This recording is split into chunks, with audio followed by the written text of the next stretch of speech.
శుక్లాంబరధరం విష్ణుం శశివర్ణం చతుర్భుజం ప్రసన్నవదనం ధ్యాయేత్ సర్వవిఘ్నోపశాంతయే. ఓం శ్రీ గురుభ్యో నమః. నమస్తే అండి, నేను మీ రామకృష్ణ నిహాన్, యాస్ట్రో న్యూమరాలజీని. అందరూ ఎలా ఉన్నారు? నేను చెప్తున్నటువంటి విషయం ఏంటంటే, ఈ నెల అంటే ఈ 2024 సంవత్సరం మాఘమాసం. ఈ మాఘమాసం నుండి నేను చెప్తున్నటువంటి రాసులలో జన్మించినటువంటి వారు అవకాశం కలిసి వచ్చి వీరు కార్లలో తిరిగే అదృష్ట యోగం పొందబోతున్నారు. అంటే శుభ పరిణామాలు దాదాపుగా ఈ నెలలో ప్లాన్ చేసుకుంటారు. అంటే కారు తీసుకోవాలన్న ఒక ఆలోచన వీరికి కలుగుతుందండి. ఈ కలిగినటువంటి ఆలోచన రాబోయే 2-3 నెలల లోపలనే అది కంప్లీట్ చేసుకోగలుగుతారు.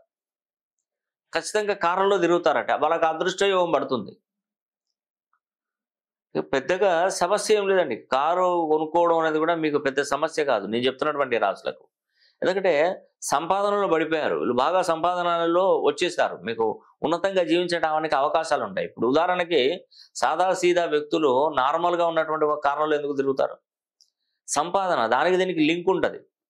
ఒక వ్యాపారంలో మంచి ఉన్నతంగా సంపాదన పెరుగుతుంటే అప్పుడు కారు కొనే అవకాశాలు ఉంటాయి. అంటే నీకు సంపాదన పెరుగుతుందనే దీనికి అర్థం అండి. కార్లలో తిరిగే రాజయోగం కలగాలి, అదృష్టవంతులు కావాలంటే నీకు సంపాదన పెరుగుతుంది చూసుకోండి అని దీనికి అర్థం. అది ఏ ఏ రాశులను వరిస్తుంది అదృష్టం అనేది?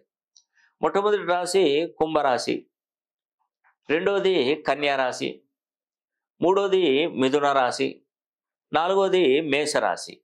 ఈ 4 రాశులన్నీ గుర్తుపెట్టుకోండి: కుంభరాశి, కన్యా రాశి, మిథున రాశి, మేషరాశి. ఈ 4 రాశులకు అదృష్టం వరించబోతుంది. ఇక నుండి ఈ సంవత్సరం నుండి దాదాపుగా ఈ మాఘమాసం నుండి మీ ఆలోచనలు, మీ పెట్టుబడులు ఫలిస్తాయి. మీకు నా దగ్గర కరెక్షన్ తీసుకున్నటువంటి ఒక అతను ఒక వెహికల్, కనీసం 2 వీలర్ వెహికల్ కూడా లేదండి అతనికి. రియల్ ఎస్టేట్ వ్యాపారం చేస్తాడు. వాళ్ళు ఏంటంటే రియల్ ఎస్టేట్ వ్యాపారం చేసిన అతనికి ఏదైనా ల్యాండ్స్ ఇట్లా వస్తే ఆ క్లయింట్, ఆ కస్టమర్లను తీసుకొచ్చుకొని వాళ్ళు వచ్చినటువంటి కార్లలోనే తిరగడం, వాళ్ళు తీసుకొచ్చినట్టు బండి మీదనే కూర్చొని పలానా దగ్గర ఇది ఉంది, పలానా దగ్గర ఇది ఉంది, దీనికి ఇంత రేటు, దానికి అంత రేటు అని చెప్పుకునే అతను ఈరోజు తన ఓన్గా సంపాదించుకున్నటువంటి కార్లలో, అంటే తను కొనుక్కున్నటువంటి కార్లలో తిరిగి రియల్ ఎస్టేట్ వ్యాపారం చేసి లాస్ట్ చివరికి ఏంటంటే వెంచర్లు చేసే కాడికి వచ్చిందండి. అంటే టైం అది ఎప్పుడూ ఒకేలా ఉండదు, గుర్తుపెట్టుకోండి. టైం అనేది మనకు అదృష్టంగా మారుతుంది. ఎప్పుడైనా గుర్తుపెట్టుకోండి, జీవితం అనేది ఒకేలా ఉంటుందని భ్రమపడకండి. మారుతూ ఉంటుంది, మార్పులు చేర్పులు జరుగుతూనే ఉంటాయి. ఇప్పుడు మీరు కష్టకాలంలో ఉన్నారు, రాబోయేటువంటి మంచి రోజులే మీకు. కాబట్టి మీరు వీలైతే ఒక్కసారి కుంభరాశిలో పుట్టిన, కన్యా రాశిలో పుట్టిన, మిథున రాశిలో పుట్టిన వారు కానీ, మేషరాశిలో జన్మించినటువంటి వారు కానీ వీలైతే ఒక్కసారి మీ పేరును మంచి అదృష్ట సంఖ్యాబలంలోకి మీరు పేరు మార్చుకోండి. పేరులో బలాన్ని పెంచుకోండి. యాక్చువల్గా ఏంటంటే పేరు దాదాపుగా 70 డిగ్రీల్లో 40, 30, 60, 80, 140, 150, 180 లోపు ఇలా డిగ్రీస్లో కొన్ని క్యాలిక్యులేషన్స్ అయి ఉంటాయి. అది మన తల్లిదండ్రులు మనకు పెట్టినటువంటి పేరు బలాన్ని బట్టి, వాళ్ళ డేట్ ఆఫ్ బర్త్ను బట్టి క్యాలిక్యులేషన్ చేయాల్సి ఉంటుంది. ఓన్లీ అక్షరాలను బట్టి డిగ్రీస్ క్యాలిక్యులేషన్ చేయడం కాదండి. మన డేట్ ఆఫ్ బర్త్ను బట్టి, ఆ డేట్ ఆఫ్ బర్త్లో ఉన్నటువంటి ఒక డెస్టినీ నంబర్ అనే ఉంటుంది, గుండెకాయ. అది డెస్టినీ అనేది గుండెకాయ, మనిషి జీవన విధానానికి ఒక గుండెకాయ లాంటిది డెస్టినీ. ఆ డెస్టినీని బట్టి మనం ఈ క్యాలిక్యులేషన్ చేసి మనకి మినిమం 270 డిగ్రీల మధ్య నుండి 360 డిగ్రీల మధ్యలో సుమారుగా పేరును సరి చేయాలి. అలా సరి చేస్తే అది యాక్టివేట్ అవుతుందండి. అప్పుడు మన జీవితం అన్నది కూడా మనం ఎలా బ్రతకాలనుకుంటామో అలా బ్రతికేస్తాం. ఖచ్చితంగా 100% జరుగుతుందండి. నేను దాని మీద ఎక్కువగా కాన్సన్ట్రేషన్ చేస్తాను. నేను చూసేది కూడా అన్ని విధాలుగా చూస్తాను, అన్ని పద్ధతుల ద్వారా కూడా నేను పరిశీలన చేస్తాను. నేమాలజీ, గ్రాఫాలజీ, సిగ్నేచరాలజీ, ప్రొనాలజీ, Indian western numerology, Indian western astrology, ప్రశ్నాశాస్త్రం, హస్తరేఖలు, గవ్వలు, తాళపత్ర గ్రంథాలు, ఇలా అన్ని పద్ధతుల ద్వారా కూడా నేను పరిశీలన చేస్తాను. కాబట్టి ఇప్పుడు నేను ఇచ్చినటువంటి కోర్సు మీకు ఇప్పుడు 360 డిగ్రీలలో పేరును సరి చేస్తాను. ఆ పేరుని మీరు ఆధార్ కార్డులో కానీ, పాన్ కార్డులో కానీ, పాస్పోర్ట్‌లో కానీ, సర్టిఫికేట్‌లో కానీ మార్చొద్దండి. ఒక పేరుని రోజు నోట్‌బుక్‌లో రోజు ప్రాక్టీస్ చేయండి. ప్రాక్టీస్ చేసినన్ని రోజులు మీకు జీవితం ఎదుగుతూనే ఉంటది. ఆ ప్రాక్టీస్ ఆపారనుకోండి అక్కడికే ఆగిపోతుంది. అంతేగాని ఏం నష్టం జరగదండి. ఏం నష్టం అయితే ఏమి మీకు జరిగే అవకాశాలే ఉండవు. కాబట్టి ప్రతి ఒక్కరి ఆశయం, ఒక కల, ఉన్నతంగా జీవించాలి, కార్లలో తిరగాలి, ఉన్నతంగా బ్రతకాలి, 10 మందికి సహాయం చేయాలి అనే ఒక ఆలోచన ఉంటది. కొంతమందికి ఆలోచన సహకరిస్తాయి పంచభూతాలు, వాళ్ళు ధనవంతులు అవుతారు. కొంతమందికి కష్టపడి సంపాదించినా కూడా ఏదో రూపంలో అది వెళ్ళిపోతూనే ఉంటది.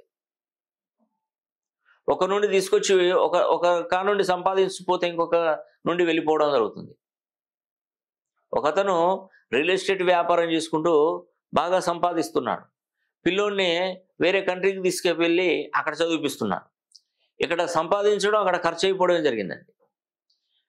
ఆ ఖర్చు అయిపోతే అయిపోయింది. కానీ పిల్లోడు ప్రయోజకుడు అయ్యాడంటే అది కూడా లేదు. అంటే అనవసరపు ఖర్చులు. ఆ అబ్బాయి మళ్ళీ ఎలా ఉన్నాడో అలానే ఇంటికి తిరిగి వచ్చాడు. ఇక్కడ సంపాదించిన ధనాన్ని మొత్తం ఊడ్చేసినట్టు అయిపోయింది మొత్తం. అంటే ఇన్వెస్ట్మెంట్ కూడా రాంగ్ ఇన్వెస్ట్మెంట్ పడుతుంది కొన్ని సందర్భాలలో. కాబట్టి ఒకటేనండి, పేరులో ఉన్నటువంటి సంఖ్యాబలాన్ని మనం సరి చేసుకునే ప్రయత్నం చేయాలి కంపల్సరీ. మన జాతకాన్ని మొత్తం పరిశీలన చేసుకొని పేరులో ఉన్నటువంటి మన సంఖ్యాబలాన్ని చూసుకొని బర్త్ నంబర్కి, డెస్టినీ నంబర్కి, రాశి, నక్షత్ర, లగ్నానికి మన పేరు కొంత పర్సంటేజ్లో సెట్ చేసుకోవాలి. అదే పర్సంటేజీ 270 డిగ్రీల నుండి 360 డిగ్రీల కోణంలో కనుక మన పర్సంటేజ్ కనుక సెట్ చేసుకుంటే మనం పట్టిందల్లా బంగారమే. ఏ పని అని అనుకుంటాము ఆ పని పూర్తవుతుందండి. దానిలో ఎటువంటి సందేహం లేదు. కాబట్టి నేను చెప్పేది, కార్లలో తిరిగే అదృష్టం మరి ఈ రాశిలో కలగబోతుంది. ఇప్పుడు కుంభరాశి ఉందనుకోండి, కుంభరాశి వారికి కార్లలో తిరిగే అదృష్టం ఎలా ఉంటుందండి? కుంభరాశి వారికి ఏలినాటి శని నడుస్తుంది కదా. ఏలినాటి శనిలో ఇంత లగ్జరీ భోగాలు వీళ్ళకి ఎలా ఆ భగవంతుడు కల్పిస్తాడు? కాబట్టి ఇక్కడ ఏంటంటే కుంభరాశి అనేది చాలా అద్భుతమైనటువంటి రాశి. ఇప్పుడు ప్రజెంట్ కుంభరాశిలోనే లాభస్థానం అంటారు కుంభరాశి. మేషరాశి నుండి చూస్తే 11వ స్థానం లాభస్థానం. ఆ లాభస్థానంలో శనీశ్వరుడు ఉన్నాడు. అంటే నువ్వు కష్టపడి సంపాదించుకొని ఉన్నతంగా ఎదగమనే చెప్తాడు శనీశ్వరుడు. అందుకే ఈ నెల 24వ తారీఖు అంటే రేపే సుమారుగా శని హోమం జరిపిస్తున్నాను. ఆ శని హోమంలో ప్రతి ఒక్కరు కూడా పాల్గొనొచ్చండి. ఎందుకంటే కుంభరాశిలోకి శనీశ్వరుడు వచ్చినప్పుడు మనం ఈ శని హోమం చేస్తాం. ఇది మళ్ళీ ఇక్కడ మిస్ అయిందంటే మళ్ళీ 30 సంవత్సరాల దాకా శని హోమం చేయడానికి ఉండదండి. చేసిన కొన్ని రాశులకు మాత్రం, ఇన్ని రాశులకు 12 రాశులకు చేయడానికి అయితే అవకాశం అయితే కల్పించబడదు. కాబట్టి ఏళ్ళనాటి శని, అర్ధాష్టమ శని, అష్టమ శని.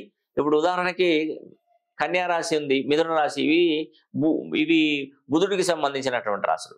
మేషరాశి కుజుడికి సంబంధించింది. ఇప్పుడు నెక్స్ట్ ఏంటంటే మేషరాశి వారికి అదృష్టయోగం పట్టబోతుంది. వ్యాపారంలో కానీ, ఉద్యోగ విషయంలో కానీ వీళ్ళు పై స్థానానికి వెళ్ళే అవకాశం, అంటే ప్రమోషన్స్ రావడం, ఉద్యోగ విషయంలో ప్రమోషన్స్ రావడం, ప్యాకేజీలు చేంజ్ అయిపోవడం, వాళ్ళకు వచ్చేటువంటి ప్యాకేజ్ కంటే కొంచెం కాస్త హెవీగా ఉండేటువంటి ప్యాకేజ్ రావడం, విదేశీ ప్రయాణాలు చేపట్టడం, ఆన్సైట్ ఆపర్చునిటీ రావడం మేషరాశి వారికి ఎంతో మేలు జరుగుతుంది. తర్వాత మిథున రాశి. మిథున రాశి వారికి ఎక్కువగా కష్టపడతారు, హార్డ్ వర్క్ బాగా చేస్తారండి మిథున రాశి వారు. కానీ అనుకున్నటువంటి ఆశించిన ఫలితాలు రావు వీళ్ళకి.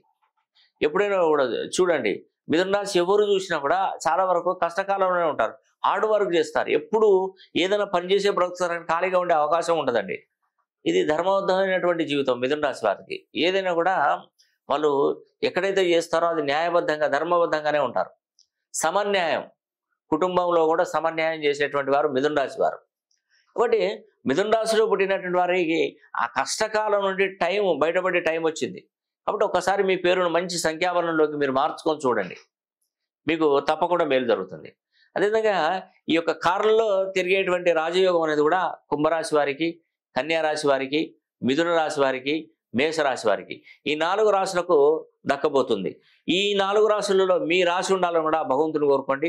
ఒక్కసారి మీ పేరుని మంచి సంఖ్యాబలంలోకి 360 డిగ్రీ 270 నుండి 360 డిగ్రీస్ లోపు కనుక మీ పేరును సరి చేసుకున్నట్టయితే తప్పకుండా మీకు మేలు జరుగుతుందని కూడా నేను మీకు ఈ వీడియో ద్వారా తెలియజేస్తున్నాను. ఈ వీడియో కనుక మీకు నచ్చినట్లయితే లైక్ చేయండి, షేర్ చేయండి, అదేవిధంగా కామెంట్ చేయండి. సర్వే జన సుఖినో భవంతు.